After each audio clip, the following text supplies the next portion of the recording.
ॐ श्री गुरुभ्यो नमः। हरिः ॐ। गणानां त्वा गणपतिगं हवामहे कविं कवीनामुपमश्रवस्तमं ज्येष्ठराजं ब्रह्मणां ब्रह्मणस्पत आनशृण्वन्नोतिभिस्सीदसादनं महागणपतये नमः। प्रणो देवी सरस्वती वाजभिर्वाजिनीवती धीनामवित्र्यवतु वाग्देव्यै नमः। ॐ सहना भवतु सहनौ भुनक्तु सह वीर्यं करवावहै तेजस्विनावधीतमस्तु मा विद्विषावहै। ॐ शान्ति शान्ति शान्तिः। हरिः ॐ। ॐ नमः प्रणवार्थाय शुद्धज्ञानैकमूर्तये निर्मलाय प्रशान्ताय दक्षिणामूर्तये नमः। ॐ स्थापकाय च धर्मस्य सर्वधर्मस्वरूपिणे अवतारवरिष्ठाय रामकृष्णाय ते नमः। जननीं शारदां देवी रामकृष्णं जगद्गुरुं पादपद्मे तयो श्रुत्वा प्रणमामि मुहुर्मुहुः। नमः श्रीयतिराजाय विवेकानन्दसूरये सच्चित्सुखस्वरूपाय स्वामिने तापहारिणे पेरिमे पूर्वं पदवाक्यप्रमाणतः व्याख्याता सर्ववेदान्ताः नित्यं प्रणतोऽस्म्यहं श्रुतिस्मृतिपुराणानाम् आलयं करुणालयं नमामि भगवत्पादं शङ्करं लोकशङ्करं शङ्करं शङ्कराचार्यं केशवं बादरायणं सूत्रभाष्यकृतौ वन्दे भगवन्तौ पुनः पुनः। व्यासाय विष्णुरूपाय व्यासरूपाय विष्णवे नमो वै ब्रह्मनिधये वासिष्ठाय नमो नमः। अखण्डमण्डलाकारं व्याप्तं येन चराचरं तत्पदं दर्शितं येन तस्मै श्रीगुरवे नमः।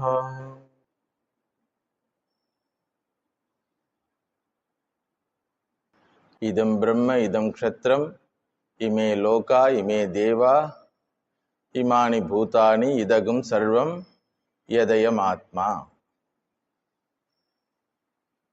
All that is here is Ishvaraha. That is the revelation of Vedanta Shastram. Idagam sarvam ayam atma. Atma means apnoti sarvam. That which pervades everything, that which is the substance of everything.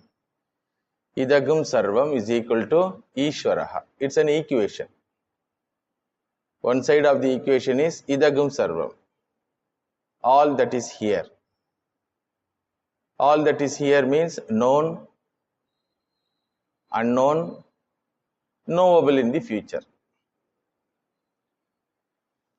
Known, all the galaxies, space, minerals, atoms, known. Unknown and knowable in the future. All that is here is Ishvaraha, is the revelation. So according to Vedanta, whatever you come across is Ishvaraha. According to some people, there is no God. For lack of word in English, I am using the word God as a synonym to Ishvaraha. But that is not the right translation. Because what they mean by the word God is not the actual meaning which we mean by the word Ishvara. So English language doesn't have equal word for the Ishvara. So for our transaction purpose, communication purpose, we use the word God. Some say there is no God. Some say there is one God. Some say there is my God is the only God. All other gods are Satans, Pishachas. Some say there are many gods. But Vedanta says all is God. So this Vedantic vision is not a speculation speculated by some jobless rishis. It's not a speculation speculated by some jobless rishis. And it is not a matter of belief also. All other opinions about God are matters of belief. We will come across in the class how many types of opinions are there in the world religions. This Vedantic vision is not a speculation, nor it is a matter of belief, nor you can dismiss it, nor you can say I don't care for it. Because understanding this vision plays a significant role in our human life, which will provide safety, security, peace, happiness, everything. Because every human being is troubled by this Jagat, all. In that word all, mosquito to father-in-law or mother-in-law, everything is there. So every human being is troubled by this Jagat. Every human being is in search of security, peace, happiness. So Vedanta says, if you understand this vision of Vedanta, you will be free from all types of fears, anxieties, struggles. So it is not a time waste, nor we can dismiss it. Suppose if I say there is a hot spring in Himalayas, you can say that I believe it or I don't believe it. Understand? If I say I got this mobile phone from that hot spring of Himalaya, what you will do? Will you say I believe it? Can you say I don't believe it? Both you cannot say. You simply dismiss it. Understood? It is irrational, illogical. Because a mobile phone is a product, assembled product with lot of software and hardware. So you immediately dismiss this idea that I got mobile phone from a hot spring of Himalayas. You understand now? The subject of dismissal is that which is irrational, illogical is immediately dismissed. That which doesn't appear as illogical and irrational, at the same time for which you don't have any access to verify, comes under the field of belief or non-belief. Understand? So there is a mountain. Mountain may have spring. It may be cold spring or hot spring also. Possibility is there. But you don't have access now at present. It's a matter of verification and future affair. Therefore, up to that verification, either you can take side of a believer or a non-believer. Understand? So here the Vedanta says it is not a speculation. You cannot dismiss it. Nor you can say, I believe it, I don't believe it. Because it is a fact. Suppose I say, you have a great grandfather. Tata.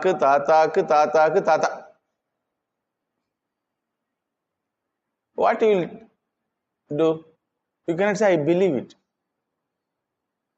Because if I am here, Father is here. I am a product of the Father. Father will be the product of grandfather. Grandfather will be the product of great-grandfather. And he will be product of great-great-grandfather. So possibility of existence of great-grandfather is a fact, even though you don't have any access to verify.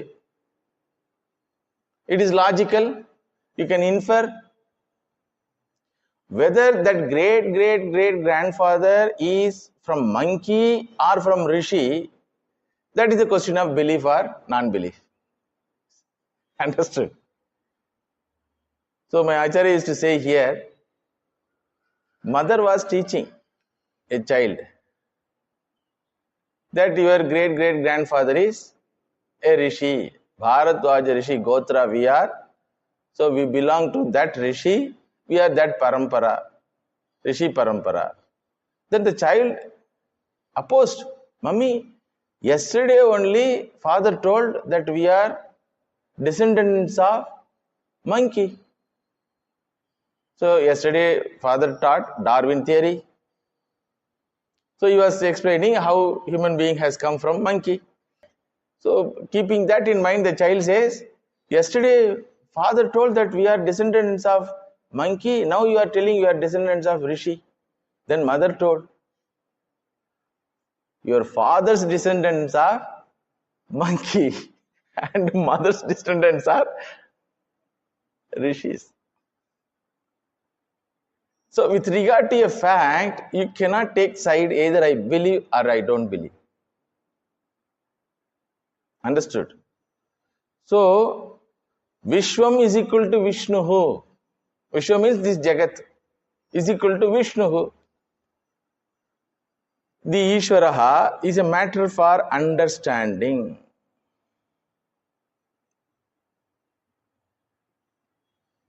Vedanta doesn't reveal Ishvara or God for which we don't have any access. We have all access for the Ishvara which is revealed by the Vedanta. What it says? Whatever you see, whatever you perceive, whatever you are is equal to Ishvara. You cannot say that I believe. It is like telling when Einstein says E equal to mc square, can you say I believe? Can you say I don't believe? You have to say, please teach me how it is. Understand? Because that is a fact. That equation is a fact. E is equal to mc square. Both sides of the equation doesn't appear as same, but in reality same. This side E is there. This side only one letter. This side three letters are there. Two alphabets and one number. M, C, then square. This side only one. So naturally we can ask, please teach me that I want to understand what you want to say. Similarly, in this equation of Vedanta, one side is Ishvara, single, Advaitam. Another side is multitudes, beginning from galaxies up to mosquito. How both can be same? So Vedanta does not reveal God as someone beyond your perception, beyond your reasoning. Unlike other religions reveal God someone unverifiable. God in heaven, Father in heaven, Allah in heaven. Neither we can verify the heaven, nor we can verify the existence of that Allah or God or Father. Unverifiable. That is not the case with Vedantic vision. What Vedanta says, whatever is here is equal to Ishvaraha. We may ask a question. Hinduism also says Vishnu is in Vaikunta. Shiva in Kailasa. When Vedanta says, when Hinduism says Vishnu is in Vaikunta, it means what? Vishnu is in Vaikunta also. When Christianity says Father in heaven, that means what? Father is in heaven only, not available for your perception. But when Hinduism says Vishnu is in Vaikunta, that means what? In Vaikunta also, in Tirupati also, in your home also, in your heart also. These also words doesn't contradict the Vedantic vision. What we call Hinduism today is nothing but Vedanta. Yes, Vedanta alone reveals the existence of Ishvara. No other philosophy accepts the existence of Ishvara as an all-pervasive entity. No other philosophy which are existed in India accept. Sankhya, Yoga, Vaisheshika. So they don't accept. But Ishvara's existence, Ishvara's presence which we feel now in Hindu practices, Hinduism is nothing but Vedantic vision. So Vedantic vision doesn't contradict the logical or reasoning mind. So you need not believe in God, because God is not a matter of belief. God is a matter of understanding. When Hinduism say that Vishnu is in Vaikunta, Shiva is in Kailasa, you need not believe it. It is a matter of understanding, because the word also is there. He is there also, here also means you can verify that person here. Understand? If an individual, if an entity is in two places or three places, among two or three places, one place is available for you for verification. You can verify him. Whether Vishnu is there or not, you can verify while living. That's how all the Mahatmas verified it. Shastra says Vishnu has 4 hands, Shankha, Chakra. Mahatmas sat here and they got the vision. So they verified. Yes, Bhagavan is there. But when Christianity or Islamic religion, Semitic religion says God is in heaven, you cannot verify it. That is why that is called belief system. It is called dogma. But Vedantic vision is not a dogma. You need not believe. You can put yourself for verification. So to believe in God, God should be beyond your perception and reasoning. The God revealed by Vedanta is within our perception, within the reason. Therefore, the Vedantic vision is not a matter of belief. So you ask a person belonging to a Semitic religion, a believer of God. So can you teach me what is your God? If you ask, he will tell, God is the creator of this creation. Father in heaven or Allah in heaven created this creation. There are so many questions which will appear in the thinking mind. So what is the statement? Father in heaven created this universe. So he is the intelligent cause, nimitta karana. He is the creator, like a potter. Potter in Villupuram created pot. Potter in Villupuram created pot. Like that, Father in heaven created creation. What do you mean by creation? This universe. What do you mean by this universe? begins with space. Understood? This is a statement. Potter in Villupuram has created this pot. Now, naturally, you will get question, what pot? Clay pot. Oh, clay also is another source of this product called pot. That is called material cause. That is called material cause. Creator is intelligent cause. Clay is material cause. Understand? So, like that, creation is a product. God is the creator. From where He created? From what He created? Question comes. The answer is, out of nothing He created. Out of nothing, how can He create something? It is illogical. It is illogical because our day-to-day experience proves that out of nothing comes nothing. Out of nothing, if something can come, then all the mothers in the household duties are very happy. Out of nothing, they can prepare tiffin, rasagulla, puri. That they enter because they know how to create puri, how to create rasagulla. Correct? Out of nothing, they can create. No, it is not possible.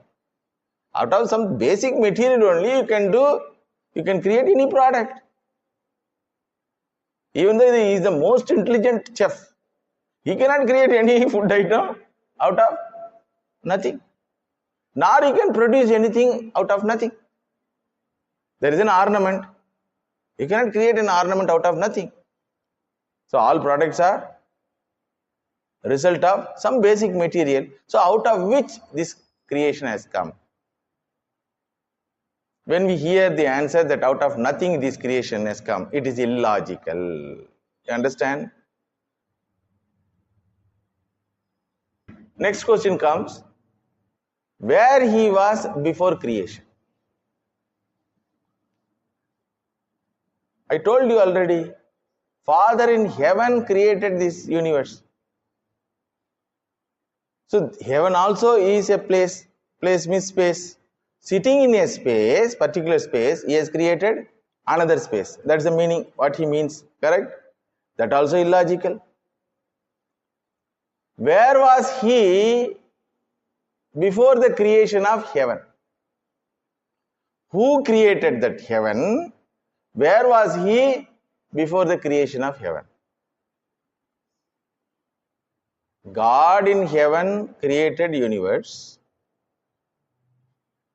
Then question comes, who created heaven? Where was He before creation of heaven? Who created heaven? God only? You will tell, God only created. Okay, where was He? Shut up your mouth. That is the answer. No answer. Understood? How can an entity sitting in space can create another space? Do you have two spaces? Space is one. There is no two space. Statement is against the perception and logic. There is no two spaces. Only one space is there. It appears as though many spaces are there. Room space, pot space, stomach space, brain space. It appears, but space is one, indivisible. So what is the demarcation line between the heaven space and creation space? Can you answer? So God in heaven created this creation is an illogical statement. Immediately your thinking mind will reject it.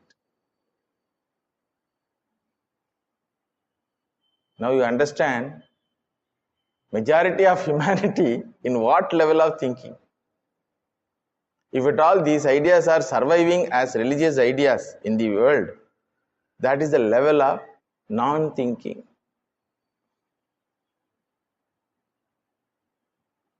We are not here to criticize any ideas of other religions. We are here in understanding the vision of Vedanta. In the process of understanding, you have to know what is rational, what is logical. So those religious ideas are illogical and irrational. God as an intelligent cause alone is an irrational proposition. Not only where he was, who created, out of which he has created, is an irrational proposition. What is that basic material? He told nothing. Shunya. From Shunya, entire creation has come. Then another question comes, why he created? Why he created? Who is he? No, I told you, Father in heaven. Okay, Father in heaven only. Who is he? He is an embodiment of love, compassion, all goodness. Okay, why he created? No, that is his Leela. Out of his sweet will, he created this creation and plays. So it is his play. Array, for his sweet will, for his play, I have to struggle. Suppose the question is a blind person, suppose. He will ask a question, why he created me as a blind? No, it is his sweet will. Array, for his sweet will, I have to suffer. Then if somebody gives suffering to someone for his pleasure, that person is called a sadist. If somebody's pleasure, somebody is suffering means, that person is a sadist. So God must be sadist to create this troublesome creation. You point out one individual, one living being who is happy, safe, at peace. Entire creation, all beings, all living beings are in trouble. And you say this troublesome creation and all living beings are created for the sake of sweet will of God, for the sake of fulfillment of sweet will of God. So how can you call that God as an embodiment of love, embodiment of all goodness?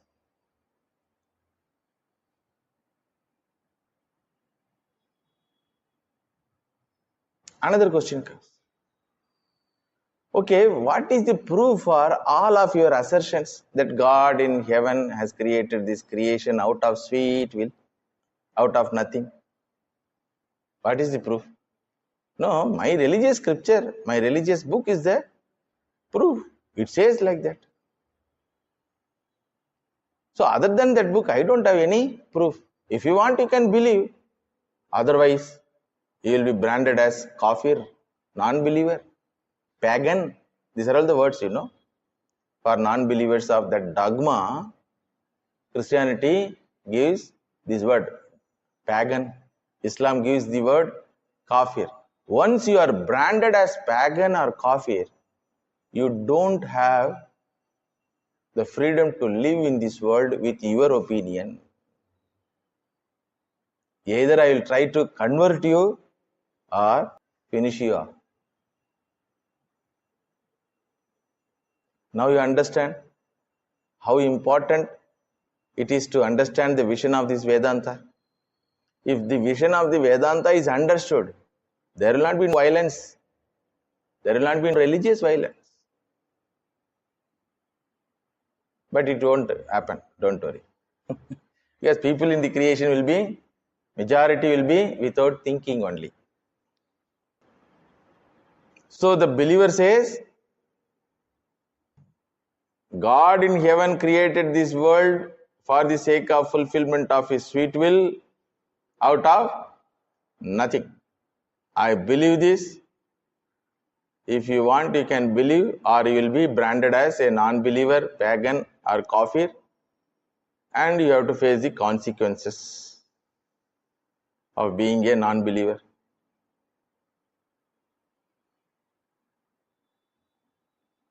This is one group. Another group is there, just opposite. Atheist group.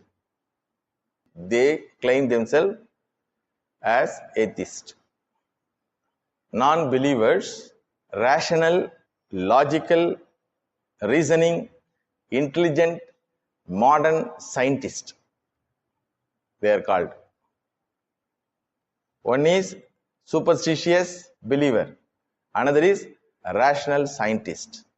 He openly declares there is no God. There is no need for God to create this creation. First assertion is there is no God. Second assertion is there is no need for God to create this creation. Third assertion is this creation is an accidental product. It is an accident. That accident is called in many names Big Bang accident. So there are so many theories about the creation in scientific community. Big Bang theory, inflationary Big Bang theory, string theory, heliocentric theory, galacticocentricity theory. Varieties of theories are there. They have classified all these theories as 7 theories. So varieties of theories. Based on this theory, we have declared that there is no God, there is no need for God for this creation, and this creation is an accidental product. Then we Vedantin ask, okay sir, how you know all these things? When I asked how you know all these things to a believer, he told, my source of knowledge is my religious book. What is the source of your knowledge? What is the source of your assertion? How you know that there is no God? To say that there is no God, first you should define what is God. Understood? What do you mean by God? Which God you are denying? Which God you are denying? So he happily says, I am denying the God in the Semitic religion. In Christianity, in Islam, I am denying the God mentioned in the Semitic religion. God in heaven, God, Allah in heaven, I am rejecting. Okay, how can you do that also? Had you been to heaven? Had you been to heaven? Do you know the God which is told by the Semitic religion? Who is he? Do you know? Because the God told in the Semitic religion is a funniest idea. He doesn't have any form, but there will be heaven in right side of him, hell will be left side of him. It is a funny idea. See, you don't have any form. How you demarcate which is right side and left side? Because to demarcate right or left, you should have a standpoint. Nah? When God doesn't have any form, what is the standpoint from which you call one direction as right side or one direction as left side? Please tell. It's a funny idea. So the modern scientist doesn't have any access to that God who doesn't have form, but at the same time having right side heaven, left side hell. So he cannot say, I have gone to that right side heaven, nor he can say, I went to the left side hell. So what is the reason for your conclusion if he asks? He is not available for my perception. Because for science, perception is the ultimate proof, is not available for perception. Therefore, he is not there. Your thinking capacity also is not available for my perception. Can I say that you don't have thinking capacity? For perception, so many things are not available. You cannot deny something just because it is not available for perception. No, it is not available for my theory also, for my inference also. When it is not available for your perception, how can you expect that it will be available for inference? So, yours also is what? Belief only. Yours also is what? A dogma only. What is the framework for your dogma? That which is not available for my perception and inference, I will not accept as existing entity. That is dogma. As the believer told, that which is told in the particular book, I believe, you say you believe in your sensory perception. That which is not available for my sensory perception and logical or illogical reasoning, I will not accept its existence. That also is a dogma. So you cannot deny God and claim yourself as a thinking person. Nor you can accept a God and claim yourself as a thinking person. Understood? You cannot claim yourself as a thinking person by telling there is a God in heaven or by telling there is no God in heaven. Both are beliefs only. There was a movement some 70 years before in Tamil Nadu. One fellow claimed that I am a thinking man. E.V. Ramaswamy, his name was. What thinking? He used to claim, கடவுள் இல்லை, கடவுள் இல்லவே இல்லை, கடவுளை வழிபடுவன் முட்டாள், கடவுளை நம்புவன் காட்டுமிராண்டி. There is no God. There is no God at all. One who worships God is an idiot. One who believes in God is Kattumirandi, indecent fellow. Here Vedanta says, one who denies God also is indecent fellow. One who denies God also is a believer of non-existence of God. Because for claiming that there is no God, you don't have any proof. Neither you went to that heaven, nor you defined that God, nor you verified. Simply you say that there is no God. Understood? So both are idiots, both are dogmas, both are believers of particular dogma. Understand? Both are idiots. Why? Since they believe in one particular idea without any reason. One believes in the existence, another believes in non-existence. For both of them, there is no proof other than their dogmas. Believer has dogma in his religious book. Scientist or modern claiming person believes in his research book or his theory book. But both are speculation only. And both are beliefs only. So, if the believer of God says God is in heaven, and if the atheists say there is no God, there is another person, third person is there. He is called agnostic. One is theist, believer of God. Another is atheist, non-believer of God. Third one is there. He is a very funny person. Agnostic he is called. He says, I cannot say there is God, nor I can say there is no God. But I can say there is no possibility of God. See, Atheists and theists are very sure about their opinion. Understood? One say God exists.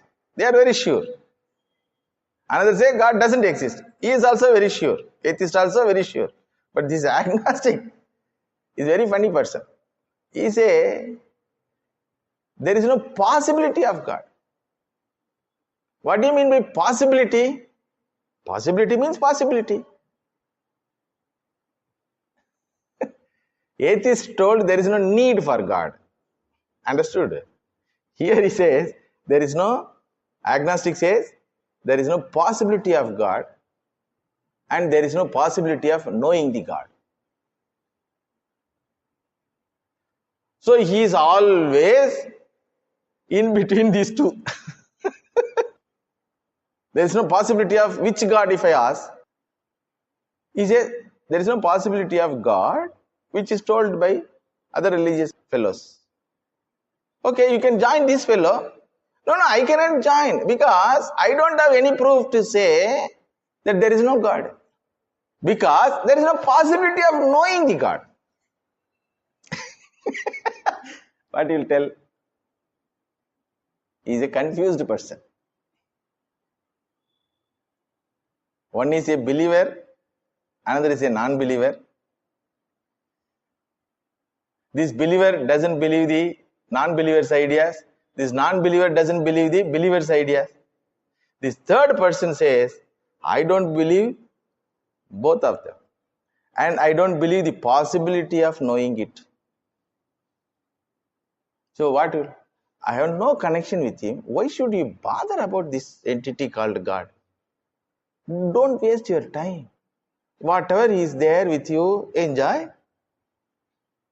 Why you are wasting your life, precious life? Because according to him also, this is whatever I perceive is the fact.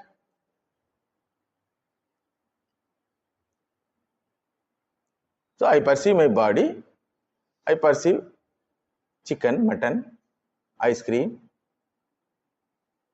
and that is Bhogya Vastu, I am Bhokta.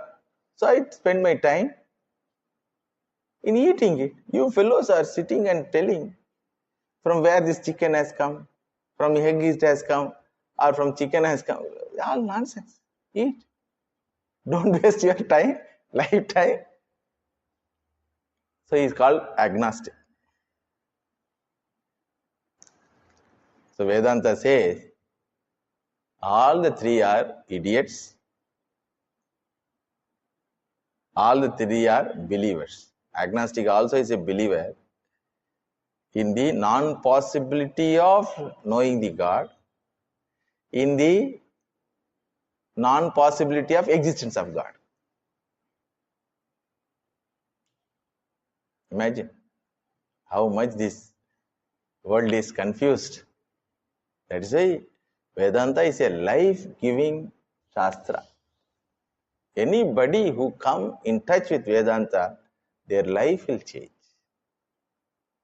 Their perception about themselves, about the creation, about the Creator, it will change.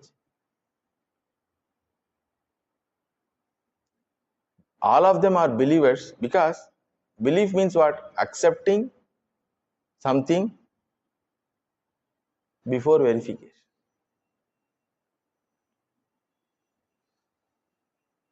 All the three don't have any means to verify in which what they believe. Understood? And whatever they believe contradicts the reasoning. An entity sitting in one space creating another space, contradicting the reasoning. A product coming out of nothing, that also contradicts reasoning. So you dismiss it. Immediately you dismiss. Any thinking mind will dismiss. So we have to spend a quality time in understanding this vision of Vedanta. Because Ishvara is not a matter of our belief of existence of Ishvara, or belief of non-existence of Ishvara, or belief of non-possibility of existence of Ishvara, or non-possibility of knowing the Ishvara. It's all belief. You take for example Einstein formula. E is equal to mc square. You cannot say I believe, nor you can say I don't believe, nor you can say there is no possibility of this equation. Correct? It is an equation found out. You come to me, I will teach you. I will teach you. I am available. Guru Parampara is available in Vedanta. Guru Parampara is available. Please come, I will teach you. Why should I come? It has a meaning for your existence. It will be a happy existence if you understand this vision. You will be free from fear, anxiety. You will be free from being judged. You will be free from hankerings. You will be free from depression, sorrow, failures. Every moment of your life will be transaction with that Ishvara. So it gives a beautiful proposition that come, I will teach you. What is Ishvara? I will teach you. What is Ishvara? Idagam sarvam is equal to Ishvara. Idagam sarvam is equal to Ishvara. In that Idagam sarvam, what are all there? What are all there? Our elders has classified this entire creation with 5 or 6 universal orders. They are called universal orders. What is in this creation? They have classified. That classification is called universal order. Physical order, physiological order, psychological order, moral order, pathological order, intellectual order. Order means a system by which this creation is governed. Understand? This creation is a product. Please understand, this creation is a product. Lot of software is available in this creation. Not only in mobile or computer, software is there. Software means what? Software means what? Thinking of an intelligent, conscious being. That's called software. In mobile, software is available, Android software. That means what? Thinking of a conscious being. Software cannot be created by hardware. Correct? Nor hardware create itself. Suppose there is a product, jewel or a pot. Can clay become pot by themselves? Can clay become pot by themselves? So there is a need for a conscious entity called potter. Understood?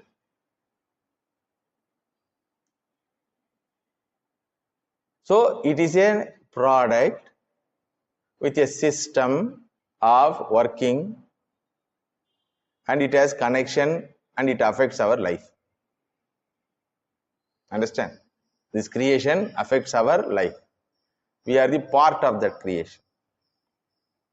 And we have to understand this creation that it is a product with varieties of orders. First is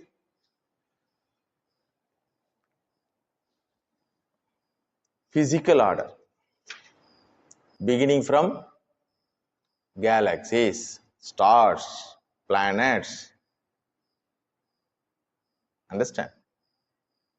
Then living being are there in this. It is not completely inert like star.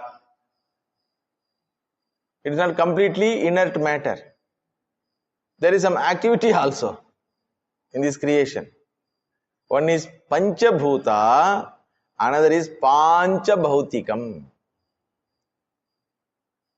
Living being. And in that living being also, Shariram is there. That's called pathological order. Or laboratory orders are what? They do some test and they declare you have sugar, you have BP, you have cancer. How? Order means what? Prediction. So pathological order or physiological order it is called. Physical, physiological. Then living being expresses emotions, and there is an idea of right and wrong, appropriate and inappropriate in everybody's mind. Even a cow has this appropriate or inappropriate idea. When it approaches a grass, its mind says it is inappropriate to eat. When the same cow approaches a flesh, his mind says no, it is not proper for you to eat.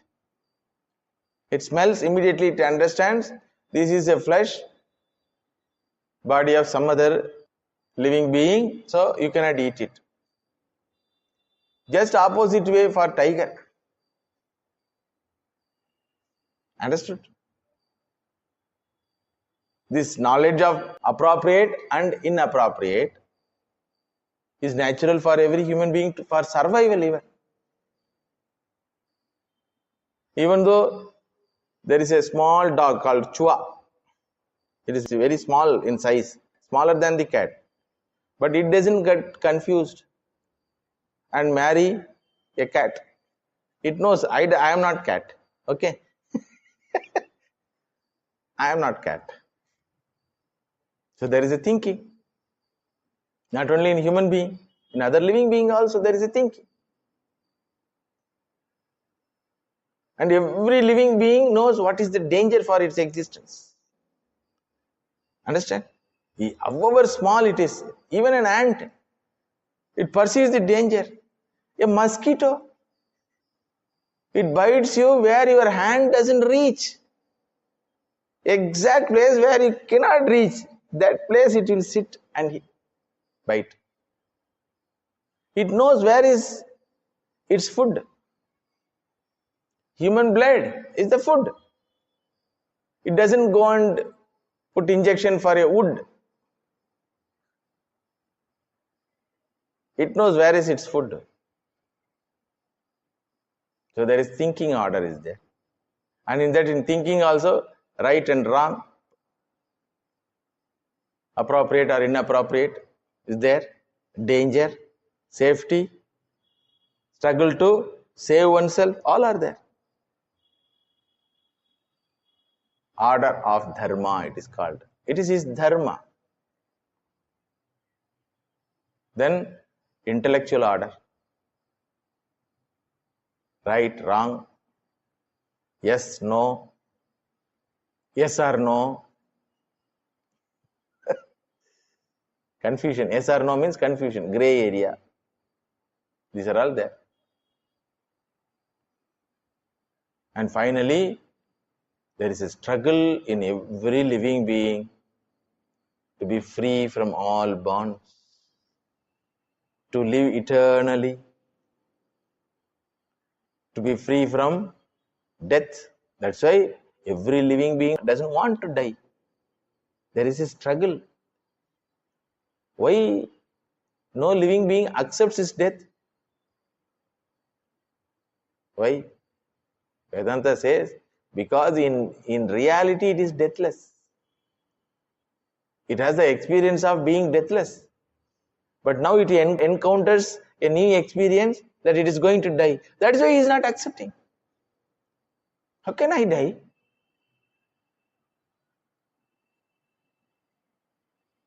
So there is a vague knowledge about its spiritual being eternal. Even in ant, there is a vague knowledge. That's why it is not allowing itself to die. In human being, vague knowledge that I am not this body. That is why all people do religious practices. Even after the death of the body, I will survive. I will go to heaven. I will be with God. Vague knowledge. Understood? These are what? A vague appreciation.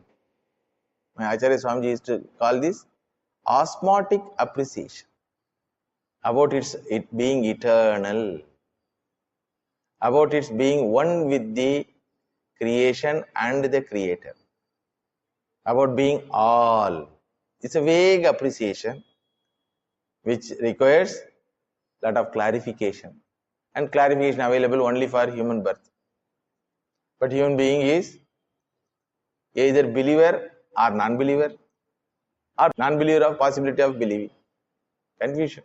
This agnostic person is a very funny person. He says, don't waste time. Arey, this is not waste of time. At least believer will lead his life with dharma, whatever he understands. Non-believer also will lead his life with discipline. But this agnostic fellow, in between wala, he will change like a chameleon. Anytime he will change his color. Yes, no.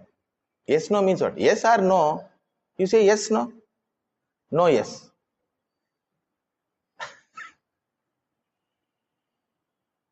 And there is no possibility to say yes or no. Very funny person. So, Vedantic vision is a very important vision. Understanding that vision is very important for us. Otherwise, our life will be expecting something which is never going to happen. Understood? Losing everything which is always available. So you expect something to get which you will never get. What is the promise of religious texts? Eternal heaven. How a place can be eternal? How your going will be eternal? How your stay will be eternal when you go there? If you go there, you have to come back. So there is no possibility of eternal heaven at all. There is a possibility of heaven, but that heaven cannot be eternal. There is a possibility of going to heaven, but that stay cannot be eternal. And there is no guarantee also when it will happen. That is why every millennium, the Christian religion, now and then, 2 centuries or 3 centuries, God has arrived, God has arrived, God has arrived. Even in the year 2000 also, there are so many Westerners, they purchased bunkers. You know, bunkers, underground bunkers, because world is going to be destroyed by God. Jesus has arrived. And there was one fellow in Seventh-day Adventist group, he declared date also, time also. So everybody believed it. And they purchased bunkers to avoid dying. When the date came, nothing happened. So they caught hold of him and asked, hey, you fellow, you told like this? Yes, I told, but which millennium I did not tell. So arrival of God is eternally expected. It is in the Hebrew literature, Old Testament it is called, Jews religious literature it is called. So still Jews are waiting for arrival of God. Christians say he has arrived already, 2000 years over. Islamic people say there is no possibility of arrival of God or Son of God. There is a possibility of arrival of Messenger of God, and Muhammad Nabi has come as the messenger. He is the last one. Over. You cannot add. This is what? These three religions are now creating such a havoc in the life of people. So there is no guarantee that these assurance will be fulfilled, and so there is no guarantee that it will be a pleasurable, wantable experience. See, stay in heaven is expected to be pleasurable and wanting experience. Na? There is no guarantee that after going there you will be happy, because you will miss a lot of things. You will miss your football game, you will miss your cricket, you will miss your coffee. After going there also, what is this? Like people going to Switzerland and America as a picnic or tour, what? They come with all, our India is nice. Why? It is very expensive.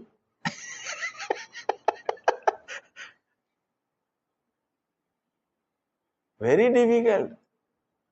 Same experience we can have if you go to Himalayas. Understand? The experience which you have in Switzerland, seeing the Alps mountain, the same experience or better experience you can have when you go to Himalayas. So if that is the experience, wanted experience, why the person from there comes here? From Switzerland, why he comes to India, you tell. So there is a possibility of dissatisfaction in that place also. Similarly, there is a possibility of dissatisfaction in heaven also.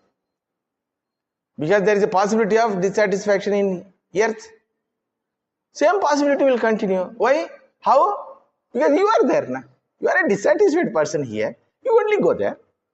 You will continue to be a dissatisfied person. So what is the guarantee for you to be happy? As you are having fear here, so also you will be having fear there. Understand?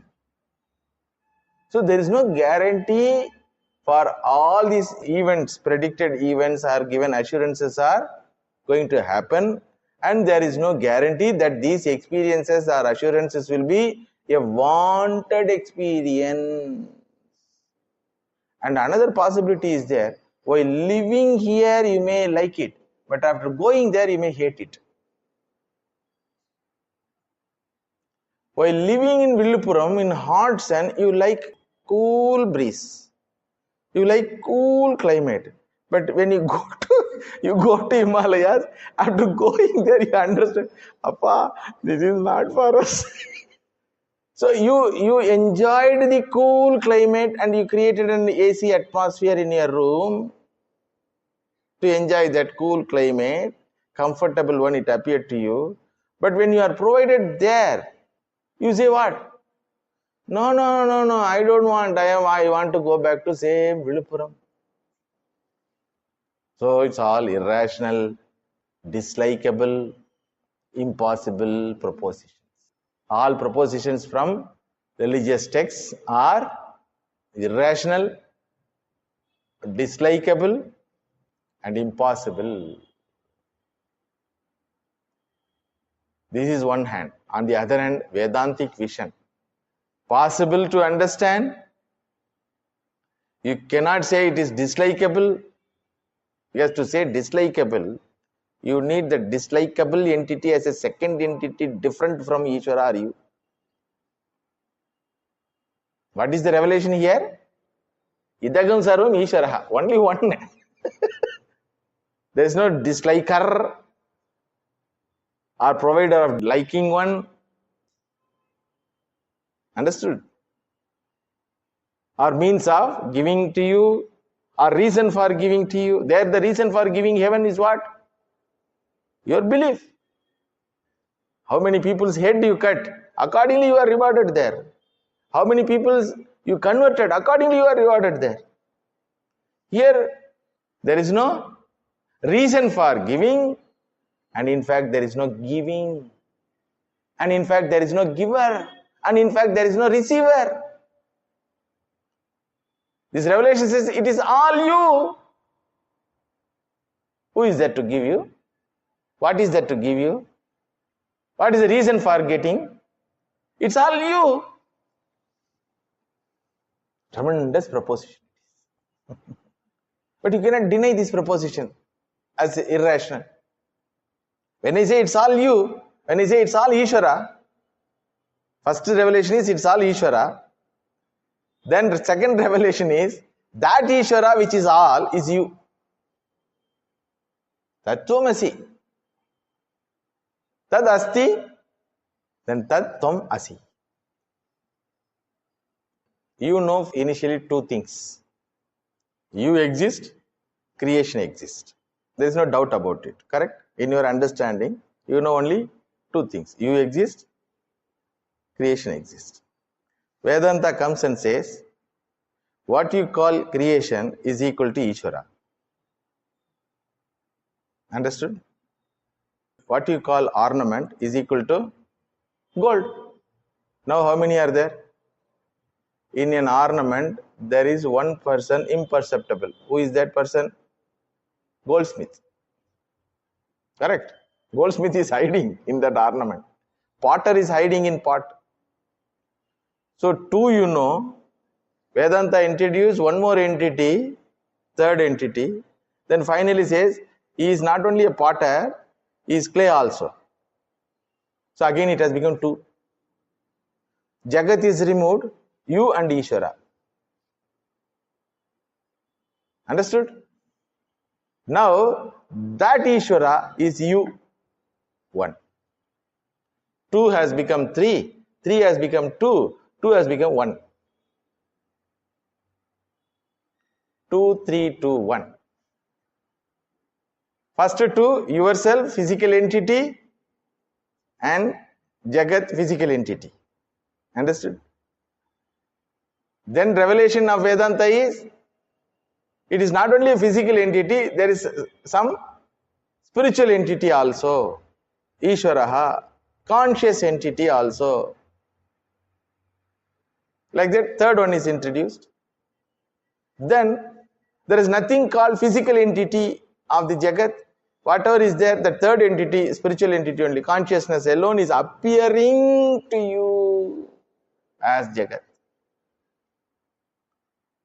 Indecipherable space is appearing to you as room space, as pot space. Actually, there is nothing called room space, pot space. Actually, there is nothing called pot other than the clay. Actually, there is nothing called ornament other than the gold. What you call ornament is nothing but gold and the goldsmith. Understood? Goldsmith is hiding there. That consciousness entity is hiding. That intelligent cause is hiding. That Ishvara is hiding. So you dismiss this ornament as a non-existent entity having only name and form. It doesn't have any substance. Ornament doesn't have any substance. Remove the gold from ornament. What is there? What belongs to ornament? Please tell. So you dismiss that. Vacharambanam vikaro namadeya. So two, physical entity. Third one is spiritual conscious entity. Then again it becomes two. Again it becomes two. In that two, one is opposite side is conscious entity. Your side is you are physical only. Till. Then Vedanta says, idiot. When Panchabhutas are rejected as non-existent entity, what to talk about Pancha Bhautika Sharira? You are not a physical entity, you are also a spiritual entity. In fact, one. 2 has become 3, 3 has become 2, 2 has become again 1. This is the stages of Vedantic revelation. One by one we will see, and we will see the benefit of understanding each stage. Every stage has a benefit in our day-to-day life. Understanding every stage of Vedantic revelation has a benefit in our day-to-day life. We will see more in next class. Om Shanti Shanti Shanti Harihi Om Tat Sat. श्रीरामकृष्णार्पणमस्तु। ओम नमो भगवते वासुदेवाय। श्रीमद्भागवत महापुराणम्। कुन्ती उवाच नमस्ते पुरुषं त्वाद्यम् ईश्वरं प्रकृतेः परम् अलक्ष्यं सर्वभूतानाम् अन्तर्बहिरवस्थितम् मायाजगनिकाच्छन्नम् अज्ञानमोक्षजमव्ययम् न लक्ष्यसे मूढदृशा नटो नाट्यधरो यथा तथा परमहंसानाम् मुनीनाम् अमलात्मनाम् भक्तियोगविधानार्थम् कथं पश्येम हि स्त्रियः कृष्णाय वासुदेवाय देवकीनन्दनाय च नन्दगोपकुमाराय गोविन्दाय नमो नमः। नमः पङ्कजनाभाय नमः पङ्कजमालिने नमः पङ्कजनेत्राय नमस्ते पङ्कजाङ्घ्रये। यथा ऋषिकेशखलेन देवकी कंसेन रुद्धातिचिरं शुचार्पिता विमोचिताहं च सहात्मजा विभो त्वयैव नाथेन मुहुर्विपद्गनात् विषान्महाग्ने पुरुषाददर्शनाद् असत्सभाया वनवासकृच्छ्रतः मृधे मृधेनेकमहारथास्त्रतो द्रौण्यस्त्रतश्चात्महरेभिरक्षिताः विपदः सन्तु नः शश्वत् तत्र तत्र जगद्गुरो भवतो दर्शनं यत् स्याद् अपुनर्भवदर्शनं जन्मैश्वर्यश्रुतश्रीभिः येधमानमदः पुमान् नैवार्हत्यभिधातुं वै त्वाम् अकिञ्चन गोचरम् नमो अकिञ्चन वित्ताय निवृत्त गुणवृत्तये आत्मा रामाय शान्ताय कैवल्यपतये नमः। मन्ये त्वां कालमीशानम् अनादिनिधनं विभुम् समं चरन्तं सर्वत्र भूतानां यन्मिथः कलिः न वेद कश्चित् भगवन्स्तिकीर्षितम् तवेहमानस्य नृणां विडम्बनम् न यस्य कश्चित् दयितोऽस्ति कर्हिचित् द्वेष्यश्च यस्मिन् विषमामतिर्नृणाम् जन्म कर्म च विश्वात्मन् अजस्या कर्तुरात्मनः तिर्यं निशिषु यादस्सो तदत्यन्तविडम्बनम् गोप्या ददे त्वयि कृतागसि दामतावद् याते दशाश्रुकलिलाञ्जन सम्भ्रमाक्षम् वक्त्रं निनीय भयभावनया स्थितस्य सा मां विमोहयति भीरपि यद्विभेति केचिदाहुरजं जातं पुण्यश्लोकस्य कीर्तये यदो प्रियस्यान्ववाये मलयस्येव चन्दनम् अपरे वसुदेवस्य देवक्यां याचितोऽभ्यगात् अजस्त्वमस्य क्षेमाय वधाय च सुरद्विषाम् भारावतारणायान्ये भुवो नाव इवो दधौ सीदन्त्या भूरिभारेण जातो ह्यात्मभुवार्थितः भवेस्मिन् क्लिश्यमानानाम् अविद्या कामकर्मभिः श्रवणस्मरण अर्हाणि करिष्यन्निति केचन शृण्वन्ति गायन्ति गृह्णन्त्यभीक्ष्णशः स्मरन्ति नन्दन्ति तवेहितं जनाः तयेव पश्यन्त्यचिरेण तावकम् भवप्रवाहो परमं पदाम्बुजम् अप्यद्यनस्त्वं स्वकृते हितः प्रभो जिहाससि स्वित्सुहृदोऽनुजीविनः येषां न चान्यत् भवतः पदाम्बुजात् परायणं राजसु योजितां हसाम् केवयं नामरूपाभ्यां यदुभिः सह पाण्डवाः भवतो दर्शनं यर्हि ऋषिकानामिवेशितुः नेयं शोभिष्यते तत्र यथेदानीं गदाधर त्वत्पदैरङ्किता भाति स्वलक्षणविलक्षितैः इमे जनपदा वृद्धाः सुपक्वौषधिवीरुधः मनाग्निनद्युदन्वन्तो खेधन्ते तव वीक्षितैः अथ विश्वे च विश्वात्मन् विश्वमूर्ते स्वकेषु मे स्नेहपाशमिमं छिन्दि दृढं पाण्डुषु वृष्णिषु मयि मे अनन्यविषया मत्र्मधुपते सकृत् रतिमुद्वहता दद्धा गङ्गेवौघं मुदन्वति श्रीकृष्ण कृष्ण सख वृष्णिऋषभावनिदृग् राजन्यवंशदहनान् अपवर्गवीर्य गोविन्द गोद्विज सुरार्तिहरावतार योगेश्वराखिल गुरो भगवन् नमस्ते।